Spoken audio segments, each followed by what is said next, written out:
আমাদের বিগত কালচারের মধ্যে এমনই আছে যে আমরা রাজনৈতিক দলগুলোর সাথে আমরা অনেকে লেপ্টে গেছি।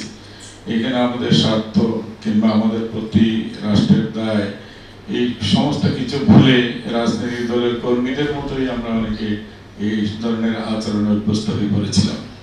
তো সেখান থেকে বের হওয়াটাও জুলাই সনদের একটা বিরাট অংশ।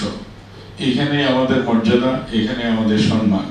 আমরা যদি সেটা বুলন্ডিত করি তার দায় অনাগত ভবিষ্যতে আমাদের সন্তানদের ভোগ করতে হবে। এটা যেন আমরা সুনির্দিষ্টভাবে মনে রাখি। সেই কারণে আমাদের এখানে আসা। আমি বিভাগীয় কমিশনার মহোদয়, জেলা প্রশাসক মহোদয়কে বলবো, সমস্ত রাজনৈতিক দলের নেতাদের সাথে কি ধরনের আচরণ আপনারা করবেন এটার একটা সুনির্দিষ্ট আচরণ বিধি আপনারা করে রাখবেন।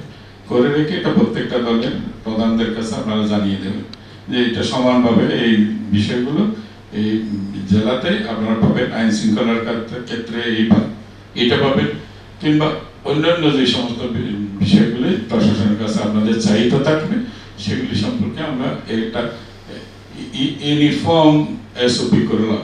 এই ইউনিফর্ম এসওপিটা সবার জন্য সমানভাবে প্রযোজ্য।